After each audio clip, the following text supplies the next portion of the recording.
จุดจบของแนนโนใน EP 4 อยากสื่ออะไรกันแน่เป็นการเหยียดเพศเบลมอาชีพขายเสียวหรือมีประเด็นมากกว่านั้น My Body My Choice ควรเป็นเรื่องแบบไหนแล้วจะแก้พล็อตยังไงให้ปังมาฟังกันค่ะอย่าว่าแต่คนดื้อกรรมเลยนะโนซีรีส์แกก็ดื้อคะแนนเหมือนกันนั่นแหละทุกวันนี้เปิดเด็กใหม่รีเซ็ตไม่ใช่ว่าดูเพื่อหักคะแนนเอามันนะคะถ้าพูดให้ถูกต้องบอกว่าดิฉันตั้งใจดูแต่ละตอน 2-3 รอบเพื่อหาช่องให้คะแนนเพิ่มและตีความให้แฟร์ที่สุดทั้งในมุมของคนดูและทีมผู้สร้าง EP นี้ก็ไม่ต่างกันค่ะหมายถึงความห่วยค่ะที่ไม่ต่างกันจนซีรีส์จบแล้วกูยังทำคลิปด่ามึงไม่เสร็จสักทีตอนที่ 4 เป็นเอพิโซดที่เห็นได้ชัดว่าผลงานที่ออกมากับสิ่งที่ควรเป็นอาจตรงข้ามกันอย่างกระหนังคนละม้วนถ้าพูดตามภาพที่เห็นแนนโนมาพร้อมกับการตั้งคำถามที่ท้าทายสังคมตั้งใจแข่งกับบลอสซัมโกงแฟนคลับตัวเองปั่นหัวทุกฝ่ายจนสุดท้ายทุกคนหันมาตีนางตามที่แพลนเอาไว้ตั้งแต่ต้นมันคงไม่แปลกที่เราจะมองว่าแนนโนอยากเตือนมนุษย์ถึงอันตรายที่มาพร้อมกับอาชีพไลฟ์เสียวจริงๆแค่เรื่องโกงแฟนคลับก็ว่าหนักแล้วนะนี่ยังพยายามขายจิ้นกับตัวละครที่ไม่รู้ว่าจะใส่มาทำไมอีกอ๋อมันเป็นอวังมึงเอาความพยายามไปใช้ที่ผิดที่ผิดทา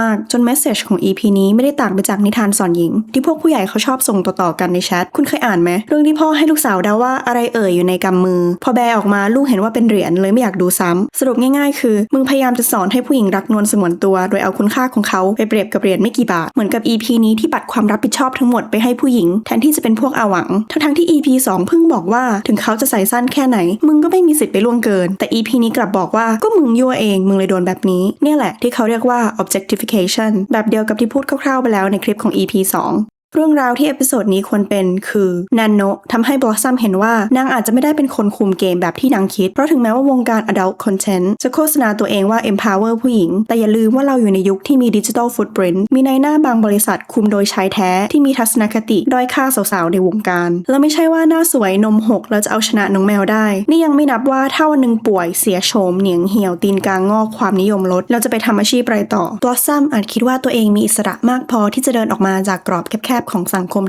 แต่การก้าวเข้าไปสู่วงการขายเสียวอาจกลายเป็นกรงใบใหม่ที่ทำให้นางตกเป็นทาสทางความคิดในระบบที่ตัวเองเลือกเพราะฉะนั้นปัญหาหลักของ EP 4 คือพล็อตที่เชื่อมแต่ละเหตุการณ์จากจุด A ไปสู่จุด B จนไปถึงฉากสุดท้ายที่ทำให้เมสเซจของตอนนี้กลายเป็นการเหยียดทั้งเพศชายที่ไม่เคารพร่างกายของคนอื่นและเพศหญิงที่ยั่วจนมีจุดจบเดียวกับแนนโนก่อนจะไปเปลี่ยนพล็อตเรามาทำความเข้าใจแก่นของเรื่องกันก่อนค่ะเป้าหมายของตอน Only Nano ไม่ได้เน้นลงโทษเหมือนเอพิโซดอื่นๆแต่เป็นการวิจารณ์สังคมในธีม self control หรืออำนาจในการควบคุมตัวเองชื่อ Blossom แปลว่าดอกไม้ที่เบ่งบานเหมือนผู้หญิงที่กำลังโตเป็นสาวและมีความหมายอีกอย่างคืออิสระในการค้นหาตัวเองตั้งแต่ฉากเปิดเรื่องเราจะเห็นว่าทุกคนหยุดนิ่งและจับจ้องไปที่บลอสซัมเพื่อสื่อว่าเธอคือผู้ควบคุมในขณะเดียวกันแนนโนพยายามทำให้เห็นว่าอำนาจก็สามารถพลิกไปอยู่ในมือของผู้สังเกตการได้เหมือนกันอย่างฉากวาดรูปที่ร่างกายเปลือยเปล่ากลายเป็นแบ็กกราวด์ส่วนบลอสซัมในฐานะจิตรกรคือจุดเด่นของซีนเหมือนเป็นการกระซิบบอกคนดูว่าถึงร่างกายจะเป็นของเราแต่การลากเส้นลงสีและมุมมองที่ถูกถ่ายทอดออกมาในผลงานถือเป็นลิขสิทธิ์ของคนวาดเราต่างหากที่ต้องควักเงินซื้อเองถ้าเอพิโซดนี้มุ่งโฟกัสไปที่ Digital Footprint ซีนนี้จะกลายเป็นสัญญาณเตือนถึงปัญหาการแชร์ภาพและวิดีโอในโลกออนไลน์ซึ่งมีความหมายว่าอำนาจวงการกำลังตกอยู่ในมือของผู้ชมโดยที่เจ้าของร่างกายไม่มีสิทธิ์โต้แย้งในมุมหนึ่งร่างกายคือสัญลักษณ์ของ Self Control และเป็นสิ่งเดียวที่ Blossom มีสิทธิ์ครอบครองนางเลยเลือกโชว์เรือนร่างเพื่อแสดง power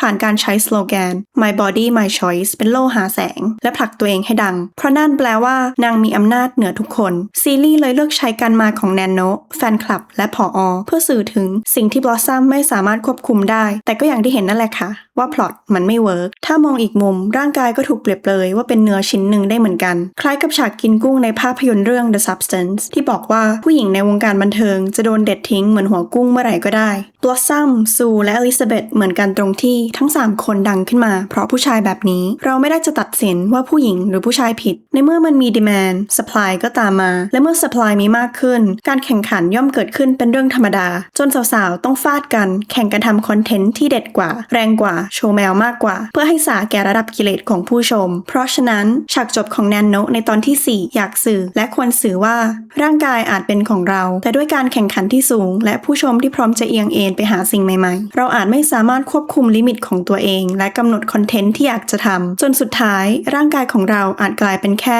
Product ชิ้นหนึ่งที่มีไว้เพื่อถูกบริโภคไม่ต่างจากอาหารจานหลักเหมือนกับตัวตนที่ถูกกลืนกินไปตามกระแสและเสียงเรียกร้องของคนดูถึงแม้ว่า EP นี้จะ เปิดเรื่องและมีฉากจบที่น่าสนใจกล้าหยิบประเด็น controversial มาเล่าเหมือนเด็กใหม่ตอนเก่าๆแต่เรื่องราวระหว่างทางกลับถูกสับจนเมสเสจขัดแย้งกับทุกอย่างที่เล่าไปใน EP 2 โดยที่ผู้สร้างอาจไม่รู้ตัวดิฉันเชื่อว่าทั้ง Sour Bangkok Ginger X และทีมงานไม่ได้มีเจตนาทำซีรีส์เหยียดใครและเห็นมาตลอดว่าทั้ง2สตูดิโอตั้งใจสร้างแบรนด์ที่สนับสนุนพลังหยิ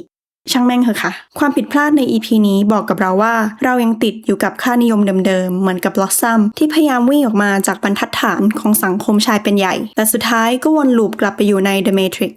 สำหรับ EP นี้จัดไปค่ะนกเต็ม10ถ้าเราจะปรับพล็อตโดยคงหัวใจหลักของตอน Only Nano เอาไว้สิ่งแรกที่ต้องเปลี่ยนคือดึง Blossom กลับมาเป็นตัวละครหลักส่วน Nano โผล่มาเพื่อยั่วประสาทตัดกันโกงแฟนคลับกับฉากนี้ออกอาหวังทั้งหลายไม่จำเป็นต้องโผล่มาเป็นตัวเป็นตนและสำหรับเอพิโซดที่พูดเกี่ยวกับร่างกายเราจะพรีเซนต์ออกมาในแนว Body Horror โดยใช้โรคหลวงคออ้วกเป็นตัวแทนของ Blossom ที่พยายามดึงอำนาจกลับมาที่ตัวเองเผื่อใครไม่รู้ Purging Disorder ถูกจัดอยู่ในหมวดของโรคการกินผิดปกติที่พบบ่อยมากๆโดยเฉพาะผู้หญิงในวงการบันเทิงสรุปง่ายๆคือคนที่เป็นโรคนี้ต้องการมีอำนาจเหนือร่างกายตัวเองเวลาที่เขารู้สึกว่าควบคุมสถานการณ์รอบตัวไม่ได้เขาจะหันมาควบคุมการกินของตัวเองแทนเพราะฉะนั้นมันคือโรคความผิดปกติทางจิตใจที่ส่งผลต่อพฤติกรรมจนไปกระทบกับร่างกายกลับมาที่พล็อตของเราต่อค่ะเรื่องราวจะเริ่มเหมือนในซีรีส์จนไปถึงฉากที่นาโนแข่งกับบลอสซัมพอสู้ไม่ได้นางก็เริ่มอ้วกออกมาพอเอาไปฟ้องผอ.แล้วทำอะไรไม่ได้อีกนางยิ่งล้วงคอถี่ขึ้นแต่ที่สยองยิ่งกว่านั้นคือฟันของนางหลุดออกมาด้วย